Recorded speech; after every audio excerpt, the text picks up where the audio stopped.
Hi കൂട്ടുകാർ, അസ്സലാമു അലൈക്കും വറഹ്മത്തുള്ളാഹി തആല വബറകാതുഹു. ഇംഗ്ലീഷ് മീഡിയം സ്കൂൾ മദ്രസയിലെ 3ാം ക്ലാസ്സിലെ ഉലൂമുദ്ദീനിലെ അദ്ദർസ് ഇശ്റൂൻ 20ാമത്തെ പാഠം. അൽ മുഅ്മിനു ലാ യുശ്രികു. വിശ്വാസി മോഷ്ടിക്കുകയില്ല, സത്യവിശ്വാസി മോഷ്ടിക്കുകയില്ല എന്നർത്ഥം വരുന്ന പാഠാണ്. നമുക്ക് പാഠത്തിലേക്ക് കടക്കാം. ബിസ്മില്ലാഹിർ റഹ്മാനിർ റഹീം. നമുക്ക് ആദ്യം ഈ ബോക്സ് വായിച്ച് മനസ്സിലാക്കാം. എന്താണ്? മഹ്സൂം ഗോത്രക്കാരിയായ ഒരു സ്ത്രീ കളവ് നടത്തി. നബി സല്ലല്ലാഹു അലൈഹി വസല്ലം അവരെ ശിക്ഷിക്കാൻ വിധിച്ചു. അത് അവരുടെ ഗോത്രക്കാരെ വിഷമിപ്പിച്ചു. അവർ നബി സല്ലല്ലാഹു അലൈഹി വസല്ലമയുടെ സ്നേഹഭാജനമായ ഉസാമത്ത് ഇബ്നു സെയ്ദ് റളിയല്ലാഹു അൻഹുവിനെ സമീപിച്ചു. ഉസാമ റളിയല്ലാഹു അൻഹു നബി സല്ലല്ലാഹു അലൈഹി വസല്ലമയുടെ അടുത്തെത്തി ശിക്ഷയിൽ ഇളവ് വരുത്താൻ അപേക്ഷിച്ചു. നബി സല്ലല്ലാഹു അലൈഹി വസല്ലമയുടെ മുഖഭാവം മാറി. ശിക്ഷയിൽ ഇളവ് വരുത്താൻ നീ ആവശ്യപ്പെടുകയാണോ? നിങ്ങൾക്ക് മുമ്പുള്ളവരെ നശിപ്പിച്ചത് അവരുടെ അനീതിയാണ്. മാന്യന്മാർ മോഷ്ടിച്ചാൽ അവരെ വെറുതെ വിടും, ബലഹീനർ മോഷ്ടിച്ചാൽ അവർക്കെതിരെ ശിക്ഷ നടപ്പാക്കുകയും ചെയ്യും. അപ്പോൾ ഇവിടെ ഉസാമ റളിയല്ലാഹു അൻഹു നബി സല്ലല്ലാഹു അലൈഹി വസല്ലമയോട് ശിക്ഷയിൽ ഇളവ് നടത്താൻ അപേക്ഷിച്ചപ്പോൾ നബി സല്ലല്ലാഹു അലൈഹി വസല്ലമ ഉസാമ റളിയല്ലാഹു അൻഹുവിനോട് പറയുകയാണ്. എന്താ പറഞ്ഞത്? നിങ്ങൾക്ക് മുമ്പുള്ളവരെ നശിപ്പിച്ചത് അവരുടെ അനീതിയാണ്. എന്തായിരുന്നു അവരുടെ അനീതി? എന്തായിരുന്നു? നിങ്ങൾക്ക് മുമ്പുള്ളവരുടെ മാന്യന്മാർ മോഷ്ടിച്ചാൽ അവരെ വെറുതെ വിടും, ബലഹീനർ മോഷ്ടിച്ചാൽ അവർക്കെതിരെ ശിക്ഷ നടപ്പാക്കുകയും ചെയ്യും. അപ്പോൾ ഇതൊരു പ്രാവശ്യം ചോദ്യം വന്നിട്ടുണ്ട്, എന്തായിരുന്നു നിങ്ങൾക്ക് മുമ്പുള്ളവരുടെ അനീതി? അപ്പോൾ അത് മനസ്സിലാക്കുക. നിങ്ങൾക്ക് ഇങ്ങനെ ഈ ബോക്സായി വന്നതുകൊണ്ട് ഇവിടുന്ന് വലിയ ചോദ്യങ്ങളൊന്നും വരില്ല എന്ന് പ്രതീക്ഷിക്കാം, പാഠത്തുനിന്ന് മാത്രം പ്രതീക്ഷിക്കാം. അപ്പോൾ ചോദ്യം വൺ വേർഡൊക്കെ ആയിട്ട് വരുന്നൊക്കെ മനസ്സിലാക്കുക. നബി സല്ലല്ലാഹു അലൈഹി വസല്ലമയുടെ സ്നേഹഭാജനമാണ് ഉസാമത്ത് ഇബ്നു സെയ്ദ് റളിയല്ലാഹു അൻഹു.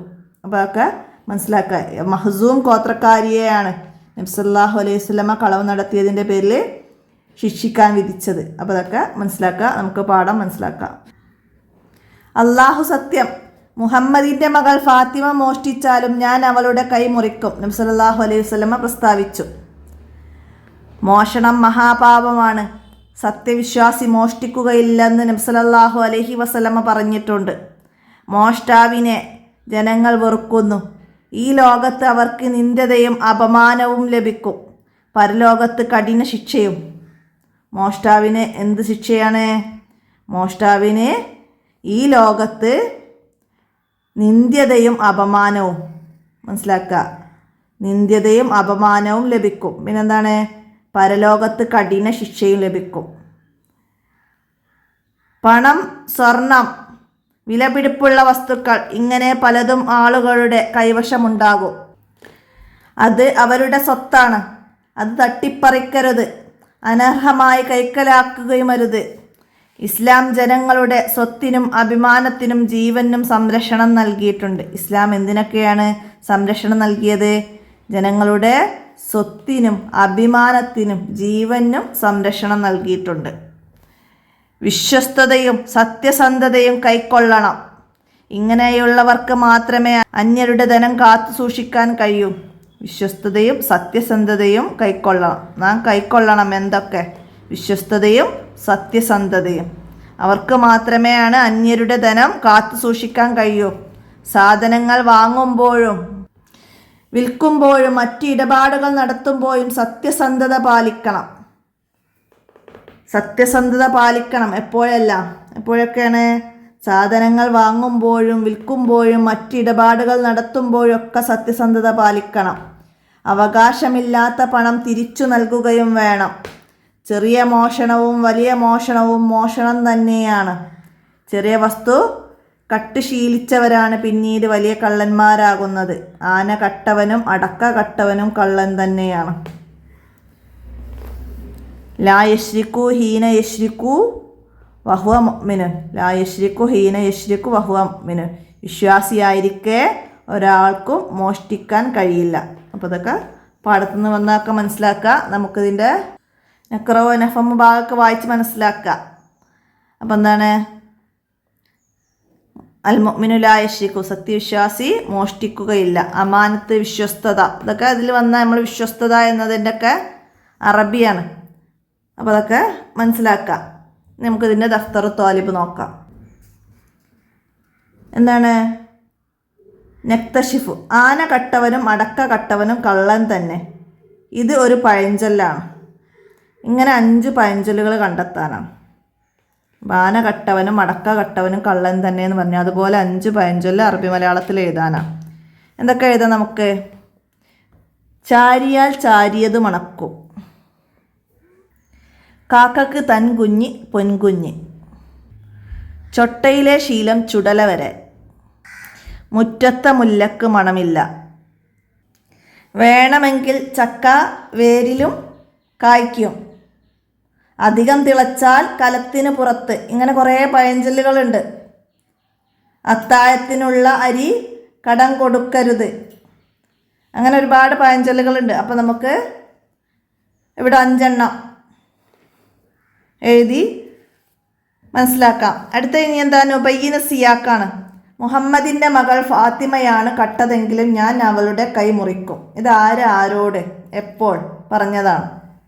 എന്താണ്? അപ്പോൾ അത് ഇവിടുന്ന് വേണം മനസ്സിലാക്കിയത്. മഹസൂം ഗോത്രക്കാരിയായ സ്ത്രീയെ നബി സല്ലല്ലാഹു അലൈഹി വസല്ലമ കളവ് നടത്തിയതിൻ്റെ പേരിൽ ശിക്ഷിക്കാൻ വിധിച്ചു. അവർ ഉസാമ റളിയല്ലാഹു അൻഹുവിനെ സമീപിച്ച് ശിക്ഷയിൽ ഇളവ് വരുത്താൻ നബി സല്ലല്ലാഹു അലൈഹി വസല്ലമയോട് അപേക്ഷിക്കാൻ പറഞ്ഞു. ഉസാമത്ത് ബിൻ സയ്യിദ് റളിയല്ലാഹു അൻഹു നബി സല്ലല്ലാഹു അലൈഹി വസല്ലമയെ സമീപിച്ചപ്പോൾ നബി സല്ലല്ലാഹു അലൈഹി വസല്ലമ പറഞ്ഞു, മുമ്പുള്ളവരെ നശിപ്പിച്ചത് അവരുടെ അനീതിയാണ്. മാന്യന്മാർ മോഷ്ടിച്ചാൽ അവരെ വെറുതെ വിടും, ബലഹീനർ മോഷ്ടിച്ചാൽ അവർക്കെതിരെ ശിക്ഷ നടപ്പാക്കുകയും ചെയ്യും.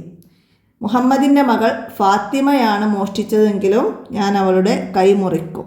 ഇതാണ് നബി സല്ലല്ലാഹു അലൈഹി വസല്ലമ ഉസാമത്ത് ബിൻ സയ്യിദ് റളിയല്ലാഹു അൻഹുവിനോട് പറഞ്ഞതാണ്. അപ്പോൾ അത് മനസ്സിലാക്കിയിട്ട് ആ സന്ദർഭം എഴുതുക. അങ്ങനെയാണ് അവിടെ കംപ്ലീറ്റ് ആക്കേണ്ടത്. അടുത്ത നുൻഷിൽ ജുംല, വാക്യം നിർമ്മിക്കണം. അപമാനം എന്താണ്? അവർക്ക് നിന്ദ്യതയും അപമാനവും ലഭിക്കും. അതേതാ? അടുത്തതാ സത്യസന്ധത. എന്താണ്? സത്യസന്ധത പാലിക്കണം. സത്യസന്ധത പാലിക്കണം എന്ന് എഴുതാം. അടുത്തത് മഹാപാപം. എന്താണ്? മോഷണം മഹാപാപമാണ്. മോഷണം മഹാപാപമാണ്. മഹാപാപമാണ് എന്ത്? മോഷണം. ചോദ്യം വരാറുണ്ട് ഒറ്റ വാക്കിൽ എഴുതുന്ന. അടുത്തത് കൈക്കലാക്കുക. എന്താണ്? അന്യരുടെ ധനം കൈക്കലാക്കരുത്. അനർഹമായി കൈക്കലാക്കരുത്. നമുക്കത് എഴുതാം. അനർഹമായി കൈക്കലാക്കരുത്. സ്നേഹഭാജനം. സ്നേഹഭാജനം എന്തെയ്താ? നബി സല്ലല്ലാഹു അലൈഹി വസല്ലമയുടെ സ്നേഹഭാജനമാണ് ഉസാമത്ത് ബിൻ സയ്യിദ് റളിയല്ലാഹു അൻഹു. ഇവിടെ ബോക്സിലാണ് വരുന്നത്. നബി സല്ലല്ലാഹു അലൈഹി വസല്ലമയുടെ സ്നേഹഭാജനമാണ് ഉസാമത്ത് ബിൻ സയ്യിദ് റളിയല്ലാഹു അൻഹു. മനസ്സിലാക്കി എഴുതാം. അടുത്തത് നക്ര വനുഷ വായിച്ചിട്ട് പകർത്തിയതാണ്. മഹാപാപം വലിയ പാപം. അതുപോലെ എഴുതാം. മഹാസമ്മേളനം വലിയ സമ്മേളനം. മോഷ്ടാവ് കള്ളൻ. നിന്ദ്യത. നിന്ദ്യത ആക്ഷേപം അപമാനം. അപമാനം മാനക്കേട്. അപ്പോൾ അതൊക്കെ ഒന്ന് വായിച്ച് അതുപോലെ പകർത്തി എഴുതുക. അടുത്ത നുജിബ് ചോദ്യങ്ങൾക്ക് ഉത്തരം എഴുതാനാണ്. എന്താണ്? ഒന്നാമത്തെ ചോദ്യം എന്താ വരുന്നത്? പൂർവികരെ അള്ളാഹു നശിപ്പിക്കാൻ കാരണമെന്ന്. എന്തായിരുന്നു കാരണം? അവരുടെ അനീതിയാണ്. പൂർവികരെ അള്ളാഹു തആല നശിപ്പിക്കാൻ കാരണം അവരുടെ അനീതിയാണ്. എന്തായിരുന്നു അവരുടെ അനീതി എന്ന് അങ്ങനെ ചോദ്യം വന്നാൽ മനസ്സിലാക്കുക. പൂർവികരെ നശിപ്പിച്ചത് അവരുടെ അനീതിയാണ്. എന്തായിരുന്നു കാരണം? മാന്യന്മാർ മോഷ്ടിച്ചാൽ അവരെ വെറുതെ വിടും, ബലഹീനർ മോഷ്ടിച്ചാൽ അവർക്കെതിരെ ശിക്ഷ നടപ്പാക്കുകയും ചെയ്യും. അതാണ് അവരെ അനീതി. നമ്മൾ നേരത്തെ പറഞ്ഞ ചോദ്യമാണ് അടുത്തത്. അത് മഹാപാപമാണ്. ഏതാണ്? മോഷണം. മോഷണം മഹാപാപമാണ്. നേരത്തെ അടയാളപ്പെടുത്തിയിരുന്നു അല്ലേ? മോഷണം മഹാപാപമാണ്. അവിടെയൊക്കെ എഴുതുക. അടുത്ത സത്യസന്ധത പാലിക്കണം. ഏതിലെല്ലാം സത്യസന്ധത പാലിക്കണം? പാഠത്തിൻ്റെ അടിയിൽ ഇവിടുന്ന് അടയാളപ്പെടുത്തുക. സാധനങ്ങൾ വാങ്ങുമ്പോഴും വിൽക്കുമ്പോഴും മറ്റ് ഇടപാടുകൾ നടത്തുമ്പോഴും സത്യസന്ധത പാലിക്കണം. അപ്പം അത് അവിടെയൊക്കെ എഴുതുക. അടുത്തത് ആന കട്ടവനും അടക്ക കട്ടവനും കള്ളൻ തന്നെ. ആശയം എന്താണ്? ചെറിയ മോഷണവും വലിയ മോഷണവും മോഷണം തന്നെയാണ്. അപ്പോൾ ആന കട്ടവനും അടക്ക കട്ടവനും കള്ളൻ തന്നെയാണെന്ന് പറയുന്നതിൻ്റെ സാരം മനസ്സിലാക്കുക. ചെറിയ വസ്തുക്കൾ മോഷ്ടിച്ചവനും വലിയ വസ്തുക്കൾ മോഷ്ടിച്ചവനും കള്ളൻ തന്നെയാണ്. അതുപോലെ ചെറിയ മോഷണവും വലിയ മോഷണവും മോഷണം തന്നെയാണ്. അത് മനസ്സിലാക്കി എഴുതുക. സത്യവിശ്വാസി മോഷ്ടിക്കുകയില്ല. ആരാണിത് പറഞ്ഞത്? നബി സല്ലല്ലാഹു അലൈഹി വസല്ലമ. സത്യവിശ്വാസി മോഷ്ടിക്കുകയില്ല. നബി സല്ലല്ലാഹു അലൈഹി വസല്ലമ പറഞ്ഞിട്ടുണ്ട്. മോഷ്ടാവിനെ ജനങ്ങൾ വെറുക്കും. ഇവിടെ നബി സല്ലല്ലാഹു അലൈഹി വസല്ലമ പറഞ്ഞു എന്ന് നമുക്കവിടെ എഴുതാം. അടുത്തത്, മോഷ്ടാവിന് ഈ ലോകത്ത് എന്താണ് ലഭിക്കുക? എന്താണ്?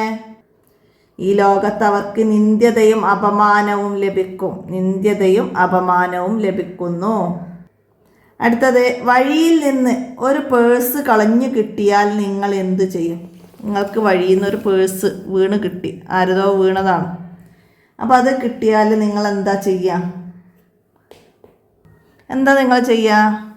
മദ്രസയിലേക്ക് വരുന്ന വഴിയിൽ നിന്ന് നിങ്ങൾക്ക് പേഴ്സ് കിട്ടി. അപ്പോൾ നിങ്ങൾ എന്ത് ചെയ്യും? പേഴ്സ് എടുത്ത്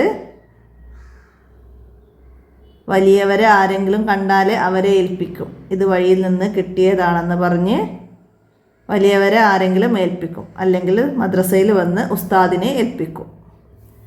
അങ്ങനെ ആണ് ചെയ്യൽ. അപ്പോൾ അതാണ് നമുക്കിവിടെ എഴുതേണ്ടത്. വഴിയിൽ നിന്ന് പേഴ്സ് കിട്ടിയത് ഞാൻ എൻ്റെ ഉപ്പ കൂടെ ഉണ്ടായിരുന്നു, ഉപ്പയെ ഏൽപ്പിച്ചു. അന്നങ്ങനെ എഴുതാൻ വേണം. അല്ലെങ്കിൽ ഞാൻ ഉസ്താദിനെ ഏൽപ്പിച്ചു.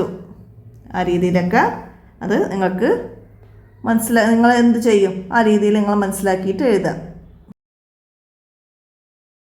അപ്പോൾ ഇത്രയാണ് നിങ്ങൾ ഈ പാഠഭാഗത്തു നിന്ന് മനസ്സിലാക്കേണ്ടത്. എല്ലാവരും നന്നായി മനസ്സിലാക്കുക, ചോദ്യങ്ങളൊക്കെ മനസ്സിലാക്കി പഠിക്കുക. വീഡിയോ കൂട്ടുകാർക്കൊക്കെ ഷെയർ ചെയ്ത് കൊടുക്കുക. അസ്സലാമു അലൈക്കും വറഹ്മത്തുള്ളാഹി വബറകാതുഹു.